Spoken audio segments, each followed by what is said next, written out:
Hello दोस्तों, स्वागत है आपका इनकी नर्सिंग स्टडीज में। प्रीवियस क्लास में अपन ने बात करी थी सेल और प्लाज्मा मेम्ब्रेन के बारे में। हमने सेल को तीन पार्ट्स में डिवाइड किया था। पहला था अपना प्लाज्मा मेम्ब्रेन, दूसरा था अपना साइटोप्लाज्म और तीसरा था अपना न्यूक्लियस। तो अपन ने प्लाज्मा मेम्ब्रेन के बारे में बात कर ली। अब अपन बात करेंगे अपने दूसरे टाइप साइटोप्लाज्म के बारे में।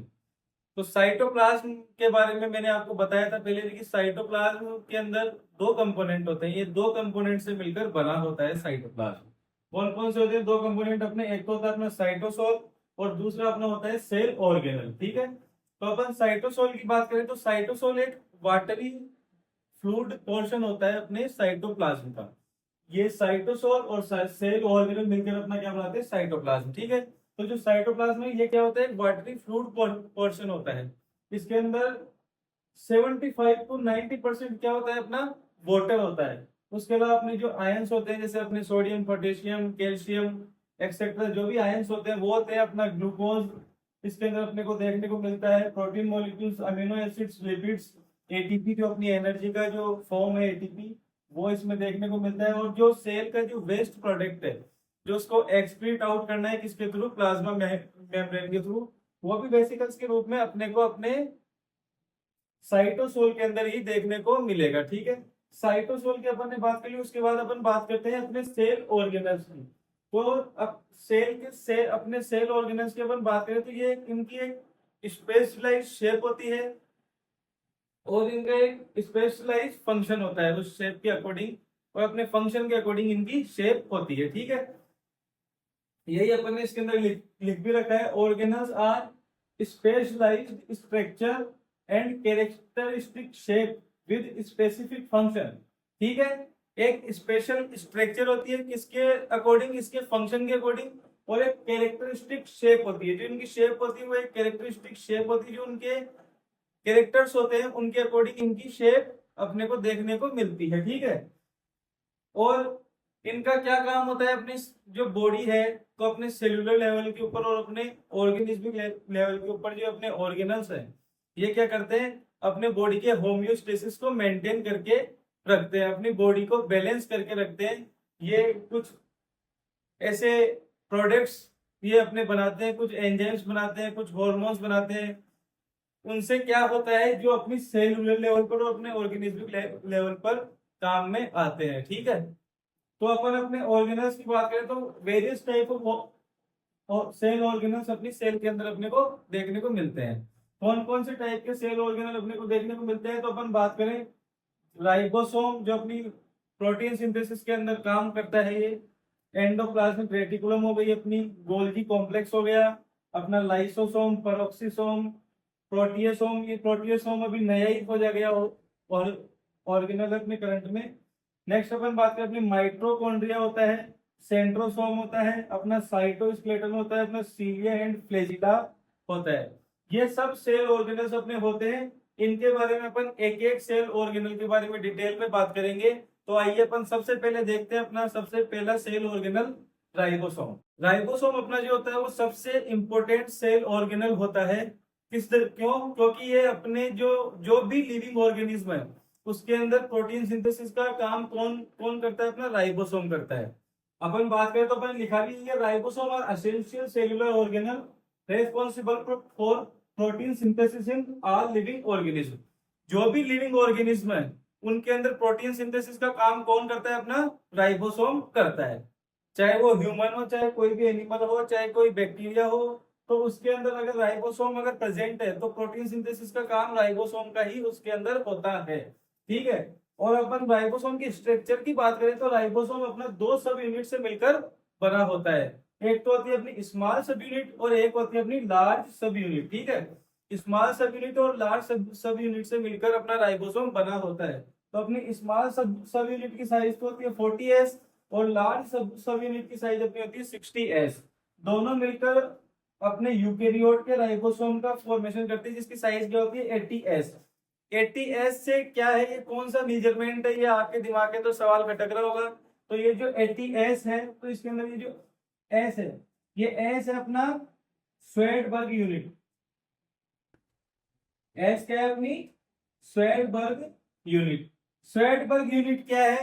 ये स्वेडबर्ग यूनिट नाम कहाँ से आया और इसका राइबोसोम के अंदर इसका क्या रोल है वो अपन देखते हैं। तो स्वेडबर्ग यूनिट जो ये एक मेजरमेंट की अपनी यूनिट है, इसको किसने खोजा था? उस साइंटिस्ट का नाम था थियोडोर स्वेडबर्ग। उस साइंटिस्ट का क्या नाम था? Theodore Svedberg. तो आप समझ गए होंगे कि स्वेडबर्ग यूनिट नाम कहां से आया। अब ये स्वेडबर्ग यूनिट, ये एस क्या है? ये एस है अपना सेडिमेंटेशन कोएफिशिएंट। स्वेडबर्ग यूनिट अपनी क्या है? सेडिमेंटेशन कोएफिशिएंट की यूनिट है। मतलब कि अपन किसी भी मॉलिक्यूल का सेंट्रीफ्यूग करते हैं, उसको सेडिमेंट करते हैं, तो उसके अंदर, उसके सेडिमेंटेशन के अंदर जो टाइम लगता है वो अपनी स्वेडबर्ग यूनिट है। उसके अकॉर्डिंग स्वेडबर्ग ने अपने राइबोसोम की जो साइज है उसको डिफाइन किया है। अब कैसे? ये जो अपनी स्मॉल सब यूनिट है और ये अपनी लार्ज सब यूनिट है अपने राइबोसोम की, इसको अगर अपन सेंट्रीफ्यूग करेंगे, इसका सेडिमेंटेशन करेंगे, तो इसके अंदर कितना टाइम लगेगा। तो अगर अपन बात करें अपने स्वेडबर्ग यूनिट की, तो अल्टीमेटली क्या है? टाइम को नोटिफाई करती है। किसको नोटिफाई करती है? टाइम को।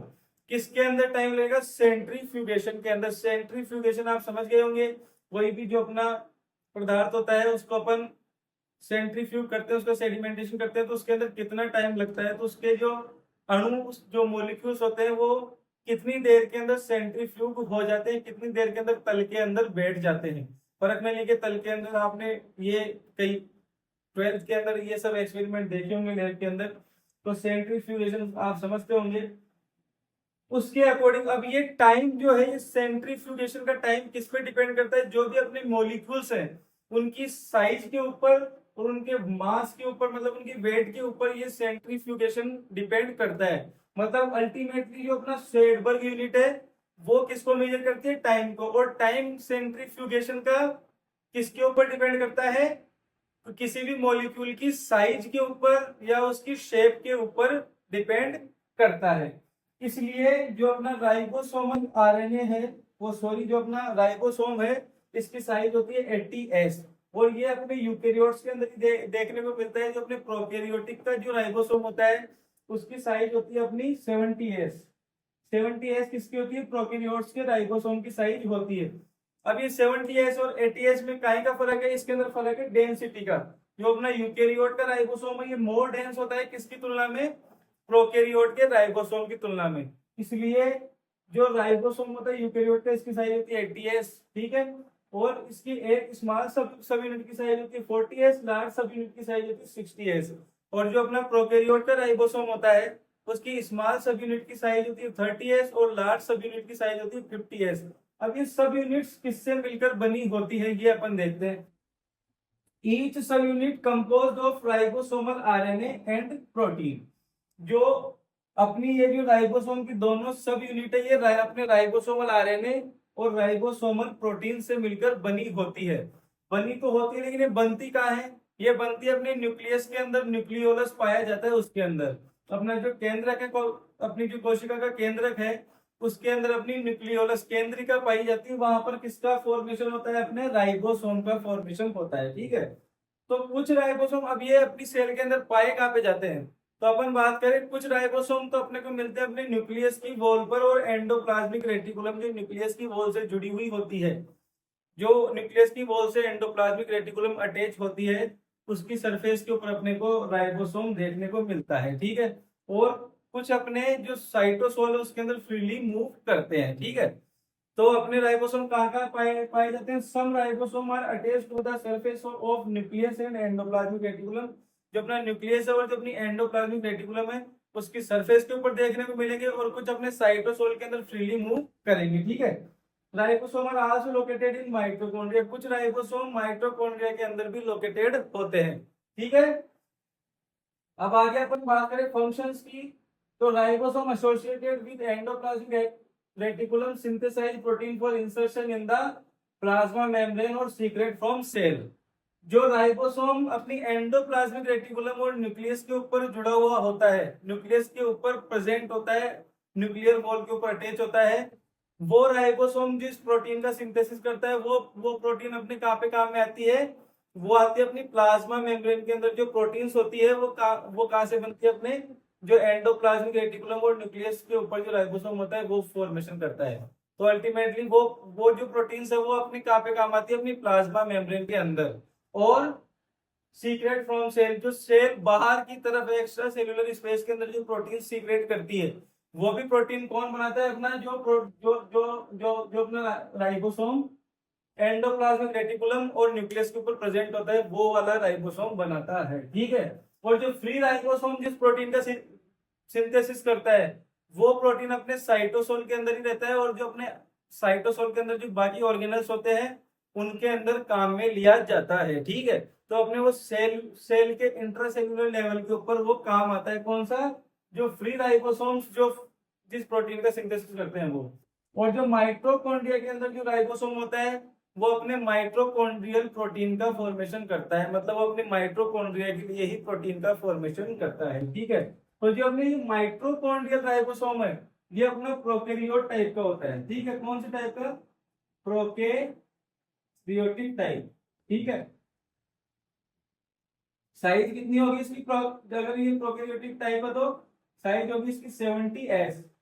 ठीक है। इसका काम क्या होता है, सिर्फ अपने माइटोकॉन्ड्रिया को प्रोटीन अवेलेबल कराना, मतलब माइटोकॉन्ड्रियल प्रोटीन का फॉर्मेशन ये करता है। तो अपन ने बात की राइबोसोम की। नेक्स्ट क्लास के अंदर अपन बाकी सेल ऑर्गेनल्स के ऊपर भी पूरा ब्रीफ के अंदर डिस्कशन करेंगे। तो आप बने रहिए हमारे चैनल पर, और हमारे वीडियोस को लाइक करिए, अपने साथी बीएससी नर्सिंग स्टूडेंट्स के साथ शेयर करिए, और चैनल को सब्सक्राइब जरूर करिए। Thank you.